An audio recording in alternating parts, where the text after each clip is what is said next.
Back to my YouTube channel. आज हम लोग करेंगे क्लास 9th का चैप्टर 1 इकोनॉमिक्स। जो हम लोग इस चैप्टर पे पहले से कंटिन्यू थे, आप लोगों को भी पता है ये बात।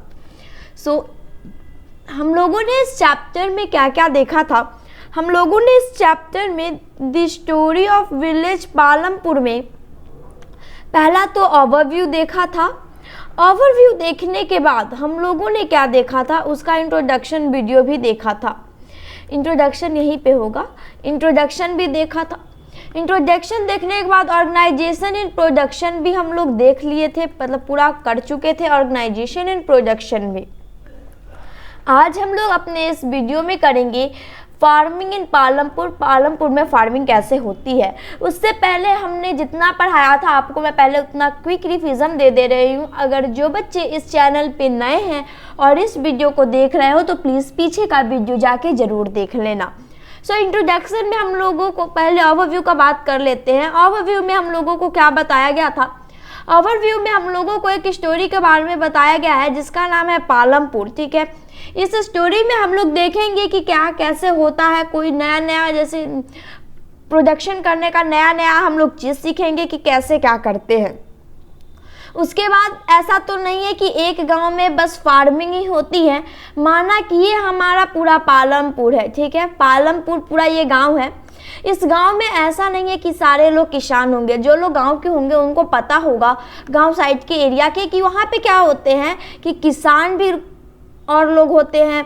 ठीक है, कुछ लोग क्या करते हैं ट्रांसपोर्ट का काम करते हैं, कुछ लोग क्या करते हैं डेयरी का काम करते हैं, कुछ लोग क्या करते हैं उनका मेडिकल शॉप होता है, मीन्स बहुत सारा चीज़। और कुछ लोगों का क्या होता है अपना कोई भी दुकान होता है। मान लेते हैं वो दुकान चाहे कॉस्मेटिक का हो या फिर किराना दुकान हो, कोई भी चीज़ का दुकान हो। ये सारी एक्टिविटी पालमपुर में प्रेजेंट है। ठीक, अब इंट्रोडक्शन में हम लोगों को देखने को मिला था कि पालमपुर में क्या है क्या नहीं। पालमपुर में मतलब कितने आदमियों का पूरा रिसोर्स है, कितने आदमी मतलब रहते हैं, कितने आदमी से मिलके पूरा गांव बना है, कितना फैमिलीज है, वो सब।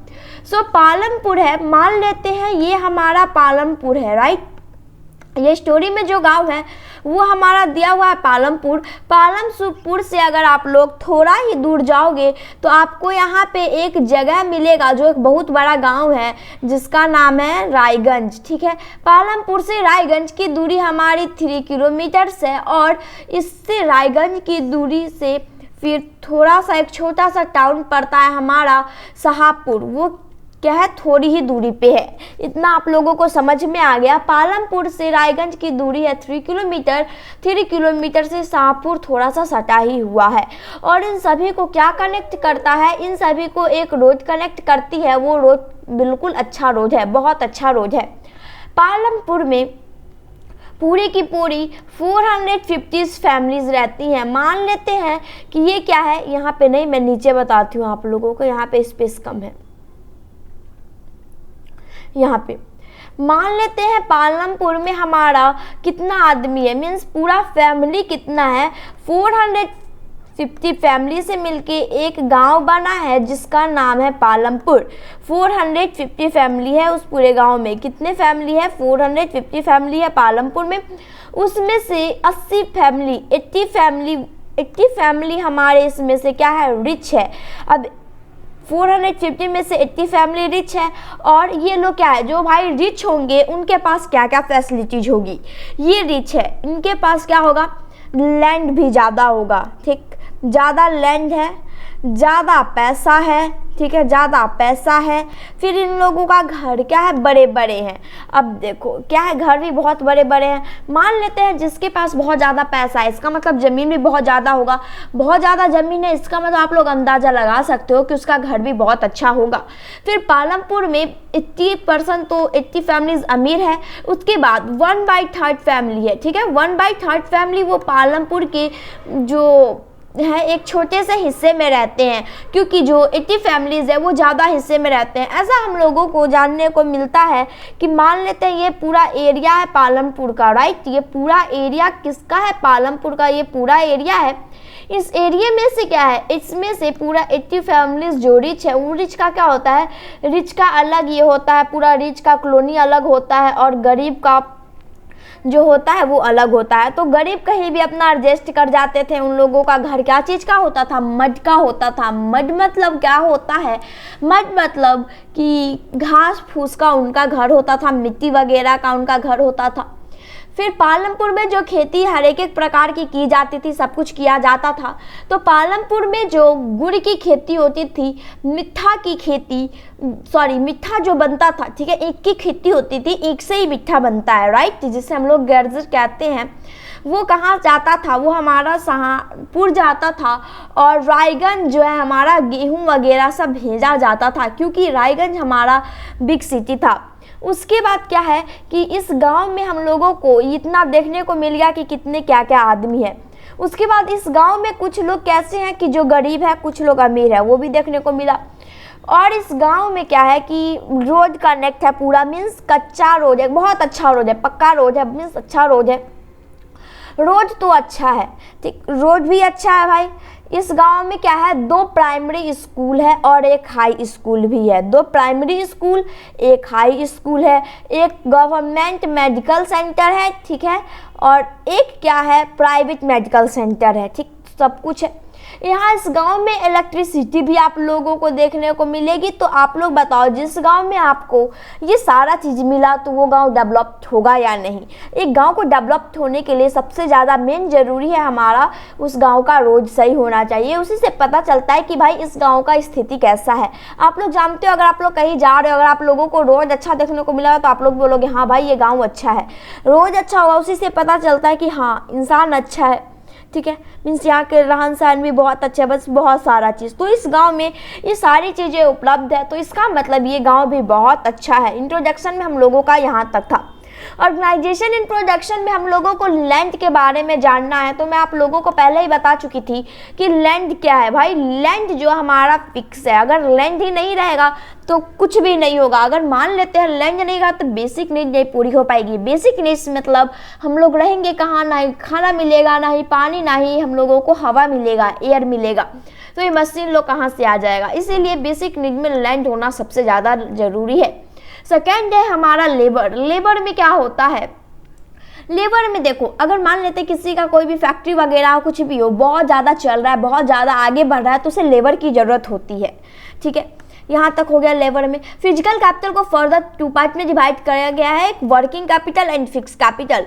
वर्किंग कैपिटल क्या होता है और फिक्स्ड कैपिटल क्या होता है। वर्किंग कैपिटल में क्या होता है, 2 चीज़ हम लोग को मेन होता है। एक होता है रॉ मटेरियल और दूसरा मनी। रॉ मटेरियल में आप लोगों का आ गया, आप लोगों का गेहूं, चावल, ये सारा चीज़, वो सब खरीदने के लिए हम लोगों को क्या चाहिए, पैसा चाहिए। और पैसा फिर उससे हम लोग कमाते हैं। जब हम लोग गेहूं वगैरह जब बेचते हैं तो क्या होता है कि हम लोग को पैसे मिलते हैं। अब आप लोग बोलोगे कि उसे बेचते क्यों हैं, तो मान लेते हैं कि नीचे मैं आप लोगों को बताती हूँ कि मान लेते हैं किसी भी इंसान को एक खेती किया है वो, ठीक है, वो आदमी गरीब है, वो उसके पूरे खेती से उसे 500 क्विंटल कितना हुआ, पूरा गेहूं उसको विथ 500 क्विंटल हुआ। तो अब वो जानता है भाई कि उसके पूरा मतलब 1 साल उसका पूरा परिवार 100 क्विंटल में आराम से खा सकता है। मीन्स 100 क्विंटल में उनका पूरा परिवार चल जाएगा। तो वो 400 क्विंटल को क्या करेगा, वो मार्केट में जाके बेच देता है। कौन से मार्केट में, रायगंज, जो सबसे बड़ा यहाँ पे गांव है, सबसे बड़ा मार्केट वहीं होता है। सो वहाँ पे वो बेच देते हैं। अब आप लोग सोचोगे कि इसे बेचते हैं तो पैसा भी आता होगा। हाँ भाई पैसा आता है। फिर ये लोग पैसा जो आता है उससे क्या करते हैं, अपने बेसिक नीड्स के चीज़ खरीदते हैं। बेसिक नीड्स मतलब हमारा जैसे कपड़ा वगैरह हो गया, मेडिकल हो गया, मतलब मेडिकल का सारा सामान, मेडिसिन वगैरह, ये सारा चीज। अब देखो क्या होता है कि फार्मर क्या होते हैं कि 2 टाइप के होते हैं। एक फार्मर जो होते हैं वो क्या होते हैं भाई, अपना खेती खुद से करते हैं, जिसके पास कम जमीन हो। जैसे कि माना था इसके पास है जमीन, तो इसके पास कम जमीन है, तब तो अपना आराम से खुद का खेती किया। ये बेचारा गरीब था, ठीक, तो ये दूसरे के खेतों में क्या करेगा, काम करेगा। दूसरे के खेतों में काम करने से उन्हें क्या मिलता है, दूसरे के खेतों में वो सारा चीज़ करते हैं, जैसे कि पानी डालना, खाद डालना, फिर फसल उगाना, मतलब फसल में कीड़े लगे या ना लगे वो सब चेक करना, सारा चीज़ उस फार्मर के ऊपर होता है, जो मतलब खेत है उसका नहीं होता है, जो अपने ऊपर भार लिया है उसका होता है। तो उसमें से जो गेहूँ निकलता है, मान लेते हैं कि इसको कितना क्विंटल निकला, 700 क्विंटल इन्हें निकला, तो ये क्या करेंगे, इनका मन होगा तो इन्हें 200 300 कितना भी मन होगा इतना वो जो खेती कर रहा है उनको दे देंगे, या फिर उसके बदले इन्हें पैसे मिलते हैं, इसीलिए ये लोग ऐसा काम करते हैं। सेकेंड था हमारा फिक्स्ड कैपिटल। फिक्स्ड कैपिटल क्या है कि जो हमारा बहुत सालों तक चल जाए, बहुत सालों तक हम लोग बोल सकते हैं, दिन नहीं बोल सकते। मान लेते हैं कि अगर हमने घर बनाया तो क्या घर हम लोग एक दिन में चेंज कर देते हैं? नहीं, घर कितने सालों तक चलता है। हाँ भाई, माना 2-3 साल में हम लोग घर भी अपना बना सकते हैं, लेकिन ऐसा नहीं है कि आज ये घर बनाया तो कल फिर दूसरा उस घर में नहीं रहते हैं, फिर दूसरे दिन हम लोग अपना घर बना लेते हैं, ऐसा बात नहीं है। ठीक है, फिर हो गया जैसे कि खेती वगैरह के लिए कि आप लोग जानते हो ट्रैक्टर। ठीक, ट्रैक्टर में क्या है कि हर एक साल हम लोग नया नया ट्रैक्टर खरीदते हैं? नहीं। हर एक मंथ नया खरीदते हैं? नहीं। हम लोग क्या सोचते हैं, भाई जब तक चल रहा है इसे चलाना है, ठीक होता है उसे खराब होता है ठीक करवाते हैं, ठीक होता है तो बहुत अच्छी बात है। फिर क्या होता है, नया जब पैसा होता है तो उसे चेंज करके फिर दूसरा ले लेते हैं। फ़ोन हो गया, लैपटॉप हो गया, ये सब हमारा क्या चीज़ में आ जाता है, फिक्स्ड कैपिटल में आ जाता है। यहाँ तक आप लोगों को समझ में आ गया। अब आगे यहाँ पे कुछ भी नहीं है, बस यहाँ तक जो मैं समझाई हूँ वही है।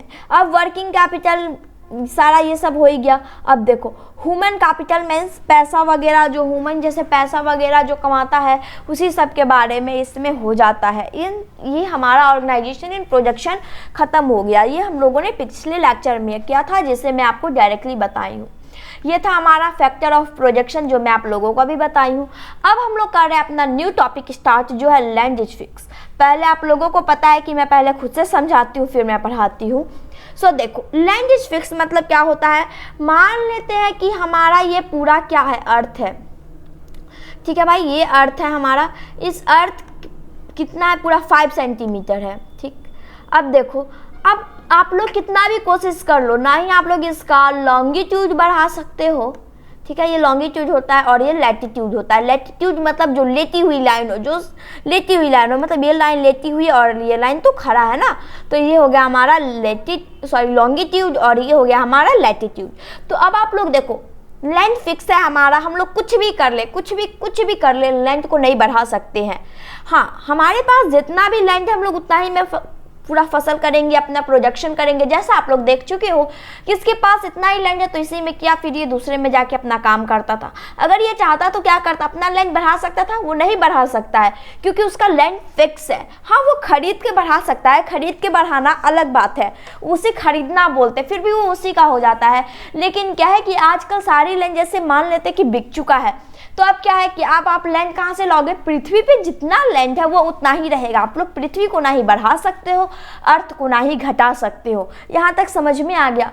फिर देखो, और भी कुछ लैंड क्या है, कल्टीवेटेड है, कुछ लैंड बचे हुए हैं, मतलब बचे हुए हैं जो क्या है, अनकल्टीवेटेड है, इसमें खेती वगैरह नहीं किया जा सकता, वो ज़मीन हमारा बंजर हो चुका है।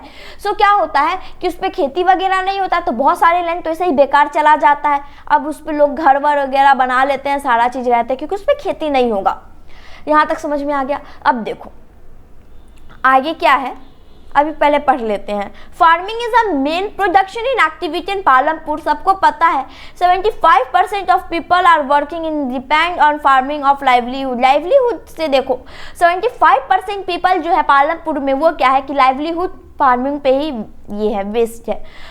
देखो उसमें क्या होता है, बचपन से जो आदमी खेती में काम किया तो वो क्या करता है, बड़ा होके भी बाहर नहीं जाता है कमाने के लिए, वो खेती ही करता है, तो उसका वो क्या हो गया, लाइवलीहुड हो गया, वो खेती करना। They could be farmer for farm labour, उसे फार्मर या फार्म लेबर भी कह सकते हैं, खेतों का लेबर मतलब खेतों का जैसे काम करने वाला मजदूर। The well begin of this people is closely related to production of the farm. ये लोग क्या होते हैं, बहुत ज़्यादा रिलेटेड होते हैं, बहुत ज़्यादा क्लोज होते हैं खेत के। But remember that there is a basic construction raises in the production of land under cultivated in particularly fixed. Land जो है हमारा वो फिक्स्ड है, ठीक है, ये हम लोग आप लोगों को बता ही दिए हैं हम। Since 1916 Palampur there are a fixed expansion in land area under cultivation by their son of their of the wasteland in the village and had been covered into cultivated land. अब देखो 1960 में ग्रीन रेवोल्यूशन हुआ था। Green revolution के दौरान जितने land cultivated होने वाले थे वो लैंड सब कल्टीवेटेड कर लिया गया, जो नहीं हो पाया वो अभी तक बंजर ही है, वो वैसे ही है। There exists no future scope to increase farm production for bringing new land under cultivation. अब मैंने आप लोग को बता दिया कि आप लोग कितना भी कोशिश कर लो न्यू लैंड ला ही नहीं सकते भाई। जितनी बड़ी पृथ्वी है पृथ्वी को नहीं बढ़ा सकते हो ना ही घटा सकते हो। The standard unit of measuring land is Hector. हम लोग गांव में जो रहते हैं तो हम लोगों ने इतना सुना है कि भाई इतना हेक्टर होता है, इतना बीघा होता है, इतना धूर होता है, सबको पता होगा बीघा धूर ये सारा चीज़। सो गांव के लोग जो रहते हैं गांव में अक्सर बात होता है भाई इतना बीघा उसके पास ज़मीन है, इतना कट्ठा ज़मीन है, इतने कट्ठे में खेती हुई है, इतना बीघा बचा हुआ है उसमें भी खेती कर दो, मीन्स ऐसा सारा सब बात करते हैं। There is a village you may find the area bighas discussed in local unit of bigha unit घंटा। अब देखो हम लोगों जो मतलब कि रूरल एरिया में जो रहने वाले लोकल लोग हैं मीन्स जो हमेशा से वही रहते हैं वो सब ऐसा बात करते हैं। 1 hectare equal to area of the square with one side measuring 100 metre. अब देखो स्क्वायर क्या होता है कि 4 साइड्स इक्वल होते हैं स्क्वायर के, तो एक साइड पूरा क्या होना चाहिए 100 सेंटीमीटर होना चाहिए। इसका मतलब चारों साइड पूरे 100 सेंटीमीटर होना चाहिए, तो वो क्या कहलाता है 1 हेक्टर कहलाता है। अब आप लोगों को बोला गया है कि आप अपने प्लेग्राउंड से स्कूल के प्लेग्राउंड से कंपेयर करो कि कितना हेक्टर है आपके स्कूल का playground. Is there a way one can grow from the same land, means एक से ज़्यादा फसलें सेम लैंड पे कैसे उगाया जाता है। उससे पहले मैं आप लोगों को बता दूं कि आजकल क्या चलता है भाई HYP सीड्स चलता है। HYP सीड्स का यूज होता है ये सबको पता है। तो इस सीड्स का जो यूज होता है तो भाई इस सीड्स के यूज से हम लोगों को फ़ायदा क्या है हानि क्या है। इस सीड्स के हेल्प से भाई बहुत सारे फ़ायदे हैं मीन्स बहुत सारे हानि भी हैं। फ़ायदा क्या है कि हम लोगों को जब से फार्मर ये क्रॉप्स उगाना शुरू किया है उन लोगों को क्या होते हैं बहुत ज़्यादा मात्रा में फसल होती है, मीन्स हद से ज़्यादा फसल ग्रोइंग करते हैं। अब देखो HYP सीड्स बनता कैसे है ये आप लोग अपने क्लास 9th के चैप्टर 3 बायो में पढ़ोगे। बायो में क्या है जो हमारा बायो में है वो है इम्पोर्टेंस ऑफ फूड। इस चैप्टर में आप लोगों को देखने को मिलेगा जब 2 सीड्स जो आपस में क्या होते हैं मीट करते हैं तो एक नया सीड जो बनता है वो होता है हमारा HYP सीड्स, और ये सीड बहुत ज़्यादा हार्ड होता है। ठीक है, ये सीड्स हद से ज़्यादा हार्ड होता है। अब देखो इस सीड से क्या होता है, ये सीड अगर आप फार्मर उगा रहे हैं तो पहले का ज़मीन क्या होता था भाई, पहले का लैंड जो होता था फर्टिलाइजर होता था। अब लैंड क्या है फर्टिलाइज नहीं रहा, बिकॉज ये क्या है बहुत सारे इसमें केमिकल वगैरह लैंड में यूज होते हैं। क्या कैसे केमिकल होता है देखो, जैसे कि हम लोग जो पेस्टिसाइड्स वगैरह डालते हैं ये पूरे पौधे पे वो सब क्या हो गया वो हमारा केमिकल है।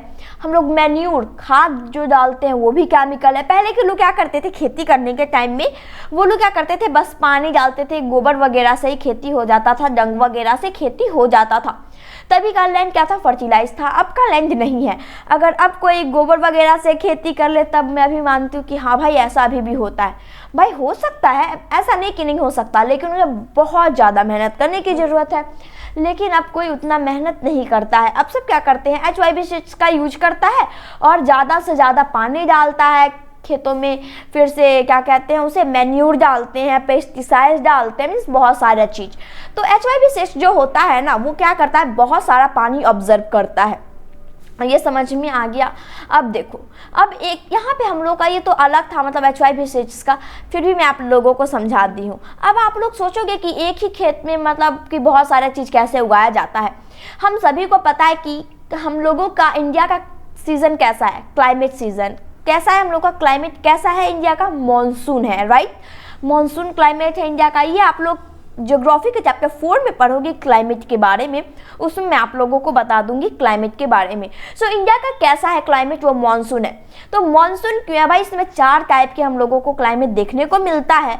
ठीक, अब देखो क्लाइमेट देखने को कौन कौन से मिलते हैं हम लोगों को। यहाँ पे वेदर और क्लाइमेट में भी बहुत ज़्यादा डिफरेंस है जो मैं आगे बताऊँगी। इसमें नहीं, वरना आप लोग भी सोचोगे मैम इकोनॉमिक्स पढ़ा रही हैं या फिर ज्योग्राफी का सारा बात कभी साइंस का सारा बात उठा के लेके आ रही हैं, लेकिन यहाँ पे इंपॉर्टेंट है इसलिए बता रही हूँ। सो देखो हम लोगों को क्या क्या आता है भाई, समर सीज़न होते हैं, विंटर सीजन होते हैं।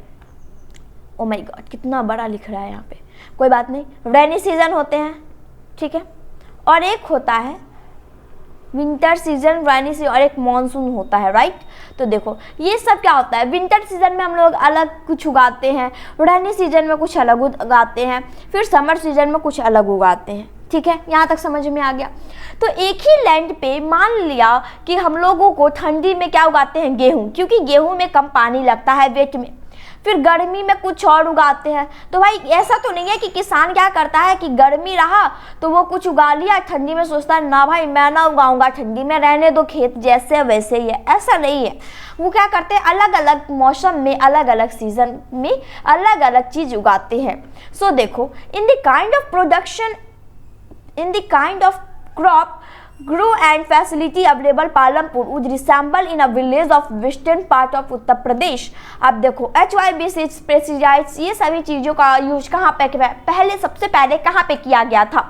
कुछ जगह ऐसे हैं जैसे कि उत्तर प्रदेश, हरियाणा, पंजाब, इन सभी जगह HYBC पेस्टिसाइड्स, यूरिया, ये सभी चीज़ का, मैन्यूर, ये सभी चीज़ का यूज किया गया था जो हमारे वेस्टर्न पार्ट के हैं। Land is cultivated in Palampur, land cultivated है पालमपुर में। No land is left idle, 1960 में जो लैंड होने वाले थे कल्टिवेटेड वो कर दिया गया था ग्रीन रेवोल्यूशन के दौरान। During the rainy season, rainy season में खारिफ क्रॉप फार्मर उगाते हैं, उसमें ज्वार बाजरा भी उगाते हैं। These plant are use to cattle feed, ये जो है होता है कैटल करते हैं फीड को। It is allowed by cultivation of potato between October and December, अक्टूबर से दिसंबर में हम लोगों को पोटैटो की खेती होती है जिसे हम लोग आलू कहते हैं। आलू की खेती दिसंबर टू अक्टूबर होती है, October to December. In the winter season rabi crop उगाते हैं विंटर सीजन में। Field are sown with wheat, उसमें वेट हम लोग क्या करते हैं, मतलब डालते हैं, उगाते हैं, क्योंकि उसमें गेहूं को पानी की कमी, मतलब उसे पानी कम चाहिए, इसलिए उसे ठंडी में उगाया जाता है। From the wheat production farmer keep enough wheat in the family consumption and sell surplus wheat in market at Raiganj. जैसा कि मैंने आप लोगों को ऊपर में बताया था कि भाई वो अपने हिसाब से रखते हैं और जो होता है वो उसे क्या करते हैं, बेच देते हैं। जैसा कि मैं यहाँ पे बताई थी कुंटल वाले को एग्जाम्पल लेके कि उसके फैमिली का जितना से काम चल जाएगा उतना रखते हैं, बाकी बात रायगंज में जाके उसे बेच देते हैं। A part of land area is also devoted of sugar cane. अब देखो शुगर कैन भी उगाया जाता है, कहाँ और कब उगाया जाता है, एक साल में एक बार शुगर कैन की भी खेती की जाती है, ठीक है। इन इट रॉ फ्रॉम, ये क्या हो गया, रॉ फॉर्म में आ गया। एज जर्जी, जर्जी मतलब होता है हमारा गुड़, मीन्स मीठा। इट इज सोल्ड ट्रेड्स इन शाहपुर, इसे शाहपुर के ठेकेदार के साथ मतलब हाथों बेचा जाता है, ट्रेडर्स मीन्स, ठीक है। The main resource why farmer are able to grow 3 different crop in a year Palampur is due to the well developed system of irrigation. एक साल में 3-3 तो क्यों उगा पाते हैं वो लोग फसल, क्योंकि पालमपुर के आदमी को इलेक्ट्रिसिटी की सुविधा है। इलेक्ट्रिसिटी की सुविधा से उन लोगों को क्या फ़ायदा है कि देखो पहले के ज़माने में क्या हुआ करते थे, पहले के ज़माने में सब ट्यूबवेल्स का यूज किया करते थे, वेल का यूज किया करते थे, कुआं वगैरह सबका यूज किया करते थे। तो क्या होता था, मान लिया कि ये हमारा क्या है, कुआं है, कुआं में क्या होता है, एक बाल्टी नीचे होता है, बकेट एक नीचे लगा होता है जिसमें सब पानी लेते हैं, और ऊपर एक कैसे गोल पत्थर का होता है, यहाँ से आप लोग रस्सी जैसे ऊपर खींचोगे, सॉरी अपनी तरफ खींचोगे तो ये बकेट क्या होगा, अपवर्ड की तरफ जाता है और पानी हम लोगों के पास आता है। तो क्या होता था कि यहाँ पे खेत है, ठीक है, और यहाँ पे कुआं है, तो लोग क्या करते थे कि अपने खेत से ना एक कोई भी लकड़ी वगैरह का जैसा देखते थे कि ऐसा स्लोपी टाइप का होता है जिसमें पानी आराम से पिछल जाता है, तो वो लगा लेते थे, जिसके कारण यहाँ से पानी घिस के डालते थे इसमें और पानी पिछल के उनके खेत में चला जाता था। जैसा आप लोगों को बनाना ट्रीज यानी कि केला के पेड़ में देखने को मिलेगा, आप लोग उसका स्टीम ले लो, जब भी पेड़ कटेगा तब आप लोग देखना कि उसका स्टीम लेके, तो क्या होता है कि वो क्या होता है, इसे हाफ ऑफ जैसे करोगे ना तो उसमें कभी पानी रख के देखना, बिल्कुल पिछलता है। या फिर बम्बो जो आप लोग जानते होंगे, बांस में क्या होता है, बांस पे हम लोगों को पता है कि हम लोग को अगर आगे से देखेंगे तो पूरा पीछे का सारा दिखता है, आर पार पूरा दिखता है। यहाँ से अगर आप कुछ दिख रहे हो ना तो बाहर का जो हो रहा है सब आप लोगों को दिखेगा। तो इसमें क्या होता है भाई, बीच में स्पेस होता है, बीच में स्पेस होता है जिसके कारण हम लोगों को देखने को मिलता है। तो भाई बीच में स्पेस है, तो उसमें अगर हम लोग पानी को अगर देखो, अगर एक बांस में दूसरा बांस ऐसे करके ज्वाइन करेंगे तो क्या होगा, पानी अगर हम लोग इसमें डालेंगे तो यहाँ से पानी पिछलते पिछलते जाएगा भाई दूसरे के खेत में। तो ये समझ में आ गया, ये पहले का प्रोसेस था। आजकल क्या है, हम लोगों के पास इलेक्ट्रिसिटी है। इलेक्ट्रिसिटी होने की क्या क्या हम लोगों को हेल्प है, इलेक्ट्रिसिटी होने से हम लोगों को ये हेल्प मिल रहा है कि हम लोग को मोटर वगैरह देखने को मिलता है, फिर दमकल वगैरह, पाइप वगैरह, जिसके कारण फार्मर क्या करते हैं, खेतों में पानी आराम से डालते हैं, जिससे फसल अच्छी होती है। Electricity came earlier to Palampur, Palampur में इलेक्ट्रिसिटी है। It is major impact was transport the system of irrigation pressure wells were till then used by farmer draw of water from well and irrigation small field। अब देखो पहले क्या होता था, मैंने आप लोगों को बता दिया, कुएं वगैरह से सब छोटे छोटे खेतों में पानी वगैरह डाल देते थे। People so that electricity run tube wells could irrigation much. अब देखो फिर उन लोगों ने देखा कि भाई इलेक्ट्रिसिटी जब चल रहा है फिर ट्यूबवेल से उतना काम वगैरह नहीं चल रहा है, क्या होता था फिर large area of land more difficult. अब देखो इफिशिएंसी, बहुत बड़े बड़े लैंड में जैसे ट्यूबवेल्स के द्वारा पानी पहुंचाना बहुत मुश्किल हो गया, तो सब इलेक्ट्रिसिटी का यूज करने लगे। वो भी पैसे पे मिलता है, जो लोग पहले रिच होते थे वही सब इसका यूज करते थे, जो लोग गरीब होते थे उसी टाइप से यूज करते थे। लेकिन अब पालमपुर में ये सारा इलेक्ट्रिसिटी वाला जो यूज है वो सब कर रहे हैं मोटर का use. The first few tube wells were established by government, पहला जो ट्यूबवेल्स है नल है वो गवर्नमेंट के द्वारा किया गया था। सुन however farmer starting up private tubewells as a resulted in mid-90 में सबका क्या हो गया, प्राइवेट ट्यूबवेल्स हो गया। पहले क्या था कि सरकार के द्वारा एक कल दिया गया जिससे में से सब पानी वगैरह चलाते थे, क्योंकि कुआं से खींचने में बहुत टाइम लगता है भाई, हद से ज़्यादा टाइम। अभी भी आप लोग सोचोगे अब तो कुआं है ही नहीं, तो अभी भी कुछ जगह ऐसे हैं जहाँ पे कुआं है। मैं भी गई हूँ, मीन्स एक जगह है मधुबनी, वहाँ पे आप लोग जाओगे तो एक मंदिर है शिव जी का, तो वहाँ पे क्या होता है कि वहाँ पे कुआं है जहाँ पे आप लोग पानी निकालते हो, वहाँ पे वैसे पैर वगैरह उसी पानी से, कुएं के पानी से धोया वगैरह जाता है। तो उस टाइम जब खींचते हैं ना उसे पानी को, तो इतना भारी लगता है भाई, इतना भारी, क्योंकि उसमें पानी भरा होता है ना, और वहाँ पे पत्थर होता है, रस्सी को खींचने में बहुत सारा हम लोग का पूरा प्रेशर, पूरा ताकत लगता है, तो बहुत ज़्यादा हार्ड होता है। तो गवर्नमेंट के द्वारा एक ट्यूबवेल्स कल लगा दिया गया था, जिसके कारण क्या होता था भाई, सब आदमी कल चलाता था, इसे पानी डालता था। अब 1970 में भाई सबका अपना अपना हो गया था कल। The entire cultivation area 200 Hector. अब देखो अप्रॉक्स 1960 में ग्रीन रेवोल्यूशन के द्वारा 200 हेक्टर पूरा लैंड जो हम लोग का कल्टीवेटेड हो गया था। Not all village in India have such high level of irrigation. अभी भी इंडिया में सब जगह हाई लेवल इरिगेशन नहीं है, मीन्स वाटर का सिस्टम नहीं है। Apart from river line coastal region in country well irrigated, कहीं कहीं जगह पे हैं जो जैसे कि नदी किनारे किसी का क्या हो जाता है, जैसे कि मान लेते हैं नदी के किनारे किसी का खेत है, पोखर के किनारे किसी का खेत है, तो उसके खेतों में आराम से पानी जाता है। इन coastal plateau region such that Deccan plateau have low level of irrigation. Deccan plateau के पास बहुत कम लेवल में इरिगेशन है। Of the total cultivation area of the country a little less than 40% of irrigation even today. 40% अभी भी इरिगेशन होता है। In the remaining area farming is largely dependent rainfall. और भी बचे खुचे जो एरिया है उन सभी में जो जहाँ पे पानी नहीं पहुँच पाता है, वहाँ के लोग, फार्मिंग के जो लोग होते हैं, फार्म करने वाले जो लोग होते हैं, वो बारिश पे डिपेंड है।